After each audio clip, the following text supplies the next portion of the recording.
ഇപ്പോൾ കോൺഗ്രസ് പ്രതിനിധി അഡ്വക്കേറ്റ് വസന്ത് ശ്രീ കൂടി നമ്മൾക്കൊപ്പം ചേരുന്നുണ്ട്. ഇവിടെ ഈ ചർച്ചയുടെ തുടക്കത്തിൽ വയനാട്ടിൽ നിന്ന് ശ്രീ സുരേഷ് താളൂര് സംസാരിച്ചപ്പോൾ കേൾക്കുന്നവർക്കൊക്കെ ബോധ്യപ്പെടുന്ന വിധത്തിൽ കോൺഗ്രസ് രാഷ്ട്രീയത്തിൽ പതിറ്റാണ്ടുകളുടെ പാരമ്പര്യമുള്ള കക്ഷി രാഷ്ട്രീയത്തിന് അതീതമായ ആളുകൾക്ക് ഏറെ ബഹുമാനമുള്ള, കാരണം അദ്ദേഹത്തിൻ്റെ വാക്കുകളിൽ നിന്ന്, ഇന്നലെ വന്ന CPM ജില്ലാ സെക്രട്ടറിയുടെ വാക്കുകളിൽ, ഇന്നലെ ഇതിപ്പോൾ സൂചിപ്പിച്ച ഷംസാദ് മരക്കാർ ഇന്നലെ എൻ്റെ കൂടെ ഈ ചർച്ചയിലുണ്ടായിരുന്നു. തട്ടിപ്പ് എന്ന് പറയുന്നൊരു യാഥാർത്ഥ്യം കോൺഗ്രസ് പാർട്ടി അംഗീകരിച്ചു കൊണ്ടാണ് അതിനകത്ത് മുന്നോട്ട് പോയതാണ് ഷംസാദ് ഇപ്പോൾ സുരേഷ് പറഞ്ഞോളൂ ഈ ചർച്ചയിൽ ഇന്നലെയും പറഞ്ഞത്. അപ്പോൾ അങ്ങനെ ട്രഷറായിരുന്ന വിജയൻ്റെ മരണം, വിജയൻ എന്തിന് ആത്മഹത്യ ചെയ്തു എന്ന് കോൺഗ്രസ് പാർട്ടി വിശദീകരിക്കേണ്ടതായിട്ട് വരും എന്ന് പറയുന്ന സാഹചര്യം, എന്തുകൊണ്ട് വിജയൻ ആത്മഹത്യ ചെയ്തു എന്ന് പറയാൻ കോൺഗ്രസ് തയ്യാറുണ്ടോ? അതിലേറ്റവും ഗൗരവമായ വശം എന്താണെന്നറിയോ വസന്ത്? അവിടെ MP ആയിട്ടുള്ള പ്രിയങ്ക ഗാന്ധി ഒരു അനുശോചനം അറിയിക്കുക പോലും ജില്ലാ ട്രഷററുടെ മരണത്തിൽ ചെയ്തിട്ടില്ല എന്ന് പറയുന്ന തരം ഗൗരവമായ പ്രശ്നങ്ങളുണ്ട്. അത്രമേൽ ഒരു മനുഷ്യനെ കോൺഗ്രസ് തിരസ്കരിച്ചു. അതതിൻ്റെ ഒരു ഭാഗം. രണ്ടാമത് IC ബാലകൃഷ്ണന് വേണ്ടി പ്രതിപക്ഷ നേതാവ് ഇന്ന് നടത്തിയത് വാസ്തവവിരുദ്ധമായ കളവായ വിശദീകരണമാണ് എന്ന് സുരേഷ് താളൂർ ഇവിടെ വിശദീകരിച്ചു വെച്ചു. താങ്കൾ അതേക്കുറിച്ച് കൂടി വിശദീകരിക്കണം, മറുപടി പറയണം.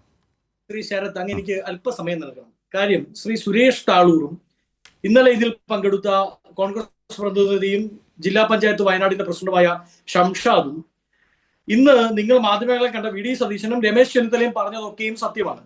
അതിലൊരു ക്രോണോളജിക്കൽ ഇംബാലൻസ് ഉണ്ട്. അതുകൊണ്ടാണ് സുരേഷ് താളൂർ പറയുന്നതും VD സതീശൻ പറയുന്നതും തമ്മിൽ നിങ്ങൾക്ക് പൊരുത്തക്കേട് തോന്നുന്നത്. നോക്കൂ, അദ്ദേഹം പറഞ്ഞത് ശരിയാണ്. അർബൻ ബാങ്ക് ഭരണസമിതിയുമായി ബന്ധപ്പെട്ട് വിവിധ ആരോപണങ്ങൾ ഉയർന്നു വന്നിട്ടുണ്ട്.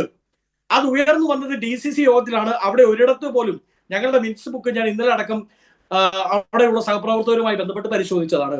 ഒരിടത്ത് പോലും വിജയേട്ടനോ അദ്ദേഹത്തിന്റെ മകനോ ഒരു പരാമർശം IC ബാലകൃഷ്ണനെതിരായോ മറ്റാർക്കെങ്കിലും എതിരായോ ഉന്നയിച്ചിട്ടില്ല. ഞങ്ങളുടെ മറ്റ് DCC ഭാരവാഹികൾ ഉന്നയിച്ചു.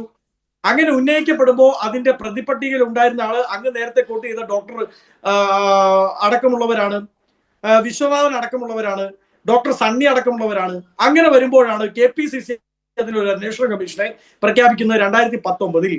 ഇപ്പൊ സുരേഷ് താളൂർ പറഞ്ഞതുപോലെ ആ അന്വേഷണ കമ്മീഷന്റെ ചുമതലക്കാരൻ അവിടെ നിന്നുള്ള KPCCയുടെ ഭാരവാഹി KE വിനയനായിരുന്നു. ഒപ്പം ഞങ്ങളുടെ DCCയുടെ ഭാരവാഹി പ്രിയപ്പെട്ട രാജശേഖരൻ ചേട്ടൻ, ഒപ്പം DCCയുടെ വൈസ് പ്രസിഡന്റ് ആയിട്ടുള്ള ബിനു തോമസ്. ഇവർ 3 അംഗ കമ്മിറ്റി 2019 ഈ പറയുന്ന അർബൻ കോപ്പറേറ്റീവ് ബാങ്കുമായി ബന്ധപ്പെട്ടുള്ള വിവരങ്ങൾ അന്വേഷിക്കാൻ, അഴിമതി അന്വേഷിക്കാൻ, ക്രമക്കേടുകൾ അന്വേഷിക്കാൻ സിറ്റിംഗ് നടത്തി. ആ സിറ്റിംഗിൽ ഒരിടത്ത് പോലും വിജയേട്ടനോ അദ്ദേഹത്തിന്റെ മകനോ മൊഴി നൽകിയിട്ടില്ല. ആ റിപ്പോർട്ട് ഞങ്ങളുടെ കയ്യിലുണ്ട്. പക്ഷേ ആ റിപ്പോർട്ടിന്റെ പുറത്ത് അന്ന് നിങ്ങൾ സൂചിപ്പിക്കുന്നത് പോലെ അന്നത്തെ KPCC പ്രസിഡന്റ് നേതൃത്വത്തിൽ KPCC ഒരു ആക്ഷൻ എടുത്തു. അങ്ങനെ ആക്ഷൻ എടുത്ത് ഞങ്ങൾ ചിലരെ പുറത്താക്കി. ഒന്നാമതായി ഞങ്ങൾ പുറത്താക്കിയത് ആ ബാങ്കിന്റെ ചെയർമാൻ, അന്നത്തെ ചെയർമാൻ ഡോക്ടർ സണ്ണിയാണ്. ആ ഡോക്ടർ സണ്ണി പുറത്താക്കപ്പെട്ടു. രണ്ടാമത് ഞങ്ങൾ പുറത്താക്കിയത് അന്നത്തെ ബാങ്കിന്റെ വൈസ് ചെയർമാനും ആ ബാങ്കിന്റെ സർവോപരി എല്ലാമായിരുന്ന വിശ്വനാഥനെയാണ്. ഇനി ഇവർ രണ്ടും ആരാണ് എന്ന് കേൾക്കണ്ടേ? ഡോക്ടർ സണ്ണി അതിനുശേഷം വസന്ത് ഒരു നിമിഷം. ഇത് പുറത്താക്കിയ ആളുകളോടുള്ള രാഷ്ട്രീയ വിശദീകരണത്തിനപ്പുറം ഇവിടെ താങ്കൾ അവിടെ കോൺഗ്രസ് കൊണ്ടുവന്നിട്ടുള്ള അന്വേഷണ കമ്മീഷനെ കുറിച്ചൊക്കെ പറഞ്ഞു. അതവിടെ നിൽക്കട്ടെ. നേരത്തെ സുരേഷ് ചോദിച്ചൊരു പ്രധാനപ്പെട്ട ചോദ്യമുണ്ട്. ഇന്ന് പ്രതിപക്ഷ നേതാവ് പറഞ്ഞെന്താണ്? ഒരു പരാതിയും IC ബാലകൃഷ്ണനെതിരെ പാർട്ടിക്ക് ലഭിച്ചിട്ടില്ല. VM സുധീരൻ KPC പ്രസിഡന്റ് ആയിരിക്കുമ്പോഴും അതിനുശേഷം K സുധാകരൻ പ്രസിഡന്റ് ആയിരിക്കുമ്പോഴും, അല്ലെങ്കിൽ ഇപ്പോഴും അദ്ദേഹം തുടരുകയാണല്ലോ, വിജയൻ്റെ പരാതി, ആത്മഹത്യ ചെയ്ത വിജയൻ്റെ പരാതി കോൺഗ്രസിന് മുമ്പാകെ വന്നിരുന്നു. അതിലടക്കം അതുപോലെ തന്നെ DCCയുടെ അറിവോടുകൂടിയാണ് പണം വാങ്ങിയിട്ടുള്ളത് എന്ന് പണം കൊടുത്തയാളുകൾ മാധ്യമങ്ങളോട് പറയുന്നത് വളരെ ശക്തമായി വന്നിട്ടുണ്ട്. അപ്പോൾ പരാതി ഉണ്ടായിരുന്നു. സുധീരൻ്റെ കാലത്തും സുധാകരൻ്റെ കാലത്തും വിജയൻ പരാതി കൊടുത്തിരുന്നു. ശരിയോ തെറ്റോ? ശ്രീ ശരത്, അങ്ങ് ഇടപെടുന്നതുകൊണ്ടാണ് ഈ പ്രശ്നം. നോക്കൂ, ഞങ്ങൾ പുറത്താക്കി എന്ന് പറഞ്ഞല്ലോ. ഈ അഴിമതി ആരോപണവുമായി ബന്ധപ്പെട്ട് അർബൻ കോപ്പറേറ്റീവ് ബാങ്കുമായി ബന്ധപ്പെട്ട് വിവിധ ആരോപണങ്ങൾ ഉണ്ടെന്നേ, വിവിധ പരാതികളുണ്ട്. അവിടെ ഒരിടത്ത് പോലും IC ബാലകൃഷ്ണനെതിരെ പരാതിയില്ല. KPCCക്ക് പോയ പരാതിയിലോ?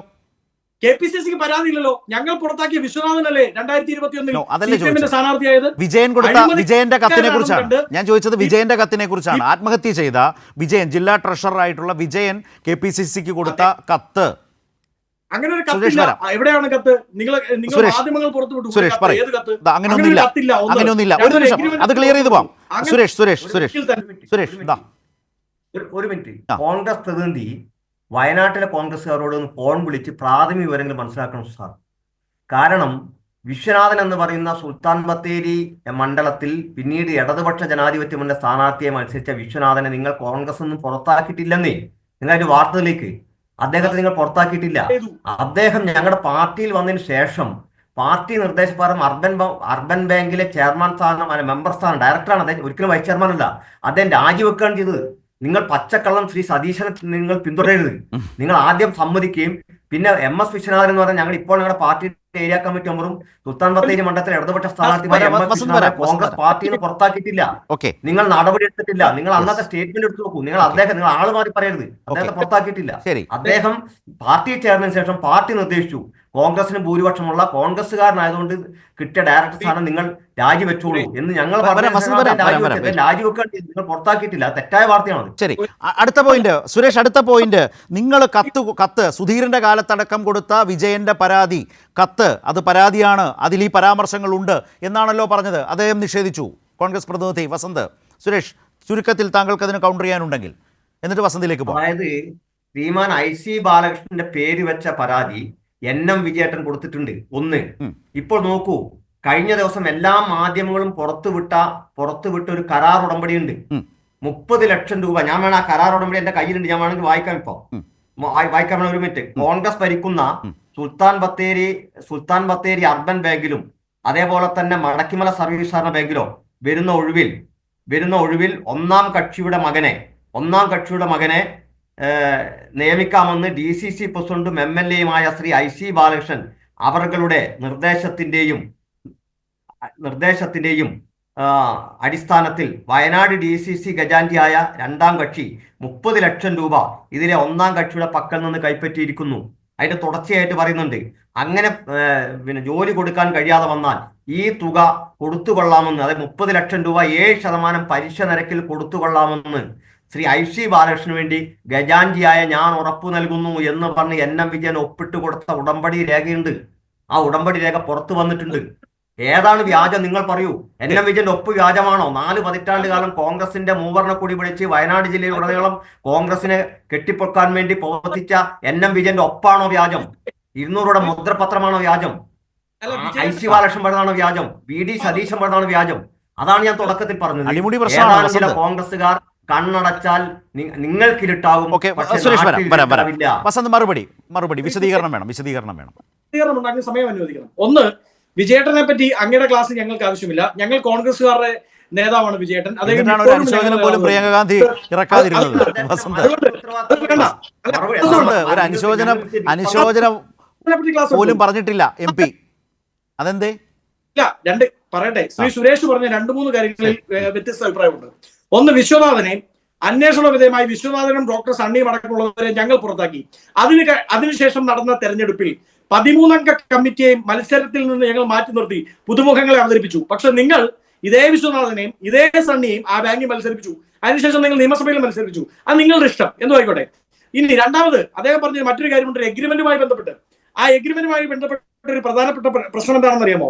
അത് അഡ്വക്കേറ്റ് ലാൽകുമാർ ഈ ചർച്ചയിലുണ്ടല്ലോ. എന്റെ ഏറ്റവും അടുത്ത സുഹൃത്താണ് അദ്ദേഹം നിയമവിദഗ്ധനാണല്ലോ.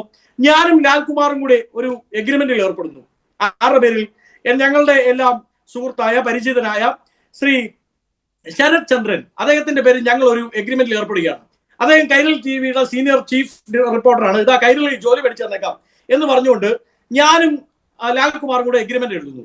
ഞാൻ പറയാണ്, ശരത് എന്നോട് പറഞ്ഞിട്ടുണ്ട് 30 ലക്ഷം രൂപ മേടിച്ചോളൂ എന്ന് പറഞ്ഞ് ഞാൻ ഇദ്ദേഹവുമായി ഒരു എഗ്രിമെന്റിൽ ഏർപ്പെട്ടാൽ ആ എഗ്രിമെന്റിൽ സാക്ഷിയായോ മറ്റൊരു കക്ഷിയായോ ശരത് കുമാർ സൈൻ ചെയ്തിട്ടില്ലാത്ത പക്ഷം ആ എഗ്രിമെന്റിന്റെ എന്തെങ്കിലും ഒരു ഫിനാൻഷ്യൽ ബേർഡൻ, എന്തെങ്കിലും ഒരു സിവിൽ ബേർഡൻ ഈ ശരത് ചന്ദ്രന്റെ മേൽ വരുമോ? വരില്ല. IC ബാലകൃഷ്ണൻ അവിടുത്തെ സ്ഥലത്തെ MLA ആണ്, DCC പ്രസിഡന്റാണ്. കാലങ്ങളായുള്ള അവിടുത്തെ നിയമപരമായി പരിശോധിക്കപ്പെടട്ടെ. പക്ഷെ പ്രശ്നം രാഷ്ട്രീയമായ ഉത്തരവാദിത്തമാണ്.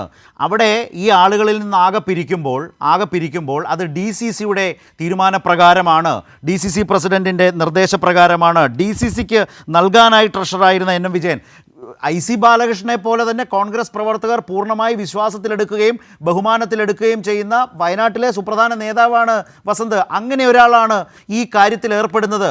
അപ്പോൾ അത് DCC പ്രസിഡന്റ് നിർദ്ദേശപ്രകാരം ചെയ്യുന്നതാണ് എന്ന ഒരു വലിയ ഇംപ്രഷൻ കോൺഗ്രസ് പ്രവർത്തകരിലേക്കും അനുഭാവികളിലേക്കും നൽകിയാണ് ഈ പണം പിരിച്ചിട്ടുള്ളത്. അതിൻ്റെ രാഷ്ട്രീയ വശമാണ് പ്രശ്നം. അവിടെയാണ് IC ബാലകൃഷ്ണനെ ഒഴിഞ്ഞു പോകാൻ കഴിയാതെ വരുന്നതെന്ന് കരുതിക്കൂടെ? ഒന്ന്.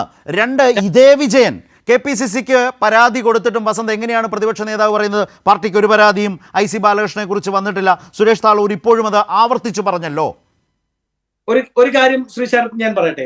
2019 RP ശിവദാസൻ ഞങ്ങൾ DCCയുടെ ഭാരവാഹിയാണ്. അദ്ദേഹത്തിന്റെ പേരിൽ ഒരു ലെറ്റർ വന്നു IC ബാലകൃഷ്ണനെതിരെ എന്ന് പറഞ്ഞ് വാർത്ത വന്നു. കൈരളിയുടെ ആർക്കൈവ്സിലുണ്ട്. ഇതേ RP ശിവദാസൻ വയനാട് ജില്ലാ പ്രസ് മീറ്റ് ഹാളിൽ വന്ന് പ്രസ് മീറ്റ് വിളിച്ചു പറഞ്ഞു, ഞാൻ അങ്ങനെ ഒരു കത്ത് അയച്ചിട്ടില്ല, വാർത്ത തീർന്നു. അതിനുശേഷം ഇവിടുന്നൊക്കെ കാര്യം മാറിയെന്നേ. നിങ്ങളുടെ വളരെ പ്രധാനപ്പെട്ട ഒരാൾക്ക് നിൽക്കക്കള്ളിയിൽ അത് ആത്മഹത്യ ചെയ്യേണ്ടി വന്നു. അതെന്തുകൊണ്ടാണ്? അത് കോൺഗ്രസ് പാർട്ടി പറയേണ്ട അങ്ങനെയാണെങ്കിൽ ചെയ്തില്ല എന്തിനു ആത്മഹത്യ ചെയ്തു പറയും? അതല്ലേ പറയേണ്ടത്. നിങ്ങൾ 19 കഥ ഇവിടെ മാറ്റിവെക്ക്. KPCCക്ക് ഒരു കത്തും വന്നിട്ടില്ല. ഞാൻ ഔദ്യോഗികമായി പറയുന്നു, ശ്രീ വിജയേട്ടന്റെ പേരിൽ KPCCക്ക് IC ബാലകൃഷ്ണനെതിരായോ മറ്റാരെങ്കിലും എതിരായോ ഒരു കത്തും വന്നിട്ടില്ല. ഇനി IC ഈ രണ്ടാമത് പറയുന്ന എഗ്രിമെന്റ് ഉള്ളോ, ആ എഗ്രിമെന്റിൽ ഒരാൾ മരണപ്പെട്ടു. ആര്? വിജയേട്ടൻ. രണ്ടാമത്തെ കക്ഷി ആ എഗ്രിമെന്റ് ഓൺ മരണപ്പെടുന്നല്ല, അങ്ങനെ നിസ്സാരമാക്കരുത്. ജീവിച്ചിരിക്കാൻ നിവൃത്തിയില്ലാതെ ഈ വിഷയവുമായി ബന്ധപ്പെട്ട് പുള്ളി ബലിയാടാക്കപ്പെടുന്നു, വിജയൻ ബലിയാടാക്കപ്പെടുന്നു. അതിന് പിന്നിൽ ഉറച്ചു നിന്ന ആളുകൾ കൈയൊഴിഞ്ഞു എന്ന ഘട്ടം വന്നപ്പോൾ അദ്ദേഹം ആത്മഹത്യ. അതല്ലാതെ വേറെ ഏതെങ്കിലും പ്രശ്നം കൊണ്ടാണ് വസന്ത് അദ്ദേഹം ആത്മഹത്യ ചെയ്തതെന്നുണ്ടെങ്കിൽ താങ്കൾ ഈ ചർച്ചയിൽ വെളിപ്പെടുത്ത്. ഈ സാമ്പത്തിക തട്ടിപ്പുമായി ബന്ധപ്പെട്ടല്ലേ വിജയന് ആത്മഹത്യ ചെയ്യേണ്ടി വന്നത്? അതല്ലാതെ മറ്റേതെങ്കിലും വിഷയം കൊണ്ടാണോ? കോൺഗ്രസിന് നന്നായിട്ട് അറിയാലോ, പറയും. അങ്ങനെയാണെങ്കിൽ പണം കൊടുത്ത ആൾ, അതായത് രണ്ടാമത്തെ കക്ഷി പീറ്റർ, അയാൾ ഓൺ ചെയ്യണ്ടേ ഇങ്ങനെ ഒരു എഗ്രിമെന്റ് ഉണ്ടെന്ന്?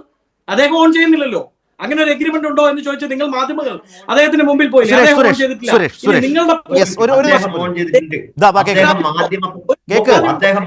അദ്ദേഹം മാധ്യമ പ്രവർത്തകരോടെല്ലാം സംസാരിച്ചിട്ടുണ്ട്. അദ്ദേഹത്തിന്റെ മകളുടെ വിവാഹം നടക്കുകയാണ് ഈ 6-ാം തീയതി.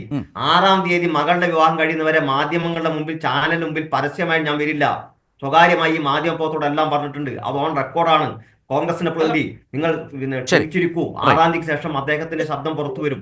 അദ്ദേഹം പറഞ്ഞിട്ടുണ്ട് 6-ാം തീയതി അദ്ദേഹത്തിന്റെ മകളുടെ വിവാഹമായി വന്നു. മാത്രമല്ല, ശ്രീ NM വിജയൻ ഒപ്പിട്ടു എന്ന് പറയുന്ന ഈ കരാർ ഉടമ്പടി ഉണ്ടല്ലോ, IC ബാലകൃഷ്ണൻ പറഞ്ഞല്ലോ, മറ്റൊരു കോൺഗ്രസ് നേതാവും കൂടി ഉണ്ട് അതിനിടയിൽ. ആ കോൺഗ്രസ് നേതാവും ഈ NM വിജയനും കോൺഗ്രസ് നേതാവും ഈ മാഷും കൂടെ IC ബാലകൃഷ്ണൻ മീനങ്ങാടിയിൽ വെച്ച് കണ്ടിട്ട് ഞാനിതാ ഇങ്ങനെ വിജയേട്ടൻ പറയുന്നുണ്ട്, പണം കൊടുത്താൽ പ്രശ്നമാകുമോ, നിങ്ങളെ കൂടി ഉറപ്പുണ്ട് എന്ന് പറഞ്ഞു, നിങ്ങൾ ധൈര്യത്തിൽ കൊടുത്തോളൂ എന്ന് IC ബാലകൃഷ്ണൻ ഇദ്ദേഹത്തോട് പറഞ്ഞിട്ടുണ്ട്. ഇതൊക്കെ പരിശോധിച്ചാൽ നാളെ പുറത്തു വരും കോൺഗ്രസിന്റെ പ്രതിനിധി. അതാണ് ഞാൻ പറഞ്ഞത്. നിങ്ങൾ തിരുവനന്തപുരത്തിരുന്ന് ഒറ്റയടിക്ക് നിങ്ങൾ വയനാട്ടിലെ ഇതിന്റെ ഗ്രൗണ്ട് റിയാലിറ്റി മനസ്സിലാക്കാതെ ഇവിടുന്ന് കിട്ടുന്ന തെറ്റായ വിവരങ്ങൾ വെച്ചാണ് നിങ്ങൾ ചാനൽ പറഞ്ഞുകൊണ്ടിരിക്കുന്നത്. ഇതല്ല വസ്തുത. ഇവിടെ വലിയ നെറ്റ്വർക്കാണ്. ശ്രീമാൻ IC ബാലകൃഷ്ണൻ DCC പ്രസിഡന്റ് ആയതിനു ശേഷം വയനാട്ടിലെ പ്രധാനപ്പെട്ട കോൺഗ്രസ് ഭരിക്കുന്ന സഹകരണ സ്ഥാപനങ്ങളിൽ പണം വാങ്ങിയെടുക്കാൻ വേണ്ടി ഒരു നെറ്റ്വർക്ക് ഉണ്ടാക്കിയിരിക്കുകയാണ്. ഇന്നലെ ശ്രീമാൻ ഐസക്, അദ്ദേഹം ദീർഘകാലമായിട്ട് കോൺഗ്രസിന്റെ ബൂത്ത് പ്രസിഡന്റാണ്. അദ്ദേഹം ഇപ്പോഴും കോൺഗ്രസ്സുകാരാണ്. അദ്ദേഹം ഇന്നലെ ചാനൽ മുമ്പിൽ വന്നല്ലോ, എല്ലാ ചാനൽ മുമ്പിൽ വന്നല്ലോ. എന്താ അദ്ദേഹം പറഞ്ഞത്? അദ്ദേഹത്തിന്റെ മകന് ജോലി കിട്ടാൻ വേണ്ടി അദ്ദേഹത്തോട് 17 ലക്ഷം രൂപയാണ് വാങ്ങിയത്. അപ്പൊ ചോദിച്ചു, നേരത്തെ 12 വാങ്ങി, നിങ്ങൾ ജോലി തന്നില്ല, വീണ്ടും 5 കൂടി നിങ്ങൾ കൂട്ടി ചോദിക്കുകയാണ്. ഈ 17 ലക്ഷം രൂപ എന്താണ് ഉറപ്പ് എന്ന് ചോദിച്ചപ്പോൾ അദ്ദേഹം പറഞ്ഞു, DCC ട്രഷറർ NM വിജയം ഞാനാണ് ഉറപ്പ്. ഞാനും DCC പ്രസിഡന്റ് IC ബാലകൃഷ്ണൻ കൂടി ചേർത്ത് തീരുമാനിച്ചതാണ്. ഈ ഇരിക്കുന്ന CT ചന്ദ്രനാണ് മണ്ഡലം പ്രസിഡന്റ്, ഈ ഇരിക്കുന്ന UK പ്രേമനാണ്. NM വിജയന്റെ വീട്ടിൽ വെച്ച് യോഗം കൂടിയാ തീരുമാനിക്കുന്നത്. അന്നേരം IC ബാലകൃഷ്ണൻ ഉത്തരവാദിത്തമുണ്ട്. IC ബാലകൃഷ്ണൻ ഞാൻ ഉൾപ്പെടെ DCC നിങ്ങൾക്ക് വിശ്വാസമില്ലേ? സുരേഷ് ഇന്നലെയും അത് വിശദമായി വന്ന വസന്ത് വരാം. വെയിറ്റ് ഒന്ന് വെയിറ്റ് ചെയ്യുക. കാരണം ഇത് നിങ്ങളുടെ രാഷ്ട്രീയ എതിരാളികളൊന്നും അല്ലെന്നേ. നിങ്ങൾക്കൊപ്പം കോൺഗ്രസ് പ്രവർത്തകരും കോൺഗ്രസ് അനുഭാവികളുമായിട്ടുള്ള ആളാണ്. അതിൽപ്പെട്ടയാളാണ് ബത്തേരി കോളിയാടി താമരച്ചാലിൽ ഐസക്. അത് ഇന്നലത്തെ വാർത്തയാണ്, ഇന്നലത്തെ കേസാണ്. അതിൽ തന്നെ 17 ലക്ഷം മേടിച്ചു. അതുമായി ബന്ധപ്പെട്ട് കോൺഗ്രസ് നേതാക്കൾ ആരൊക്കെ എങ്ങനെയൊക്കെ ഇടപെട്ടു, ആരുടെ ബാക്കപ്പിലാണ് ട്രഷറർ ഇത് ചെയ്യുന്നത് എന്നുള്ളത്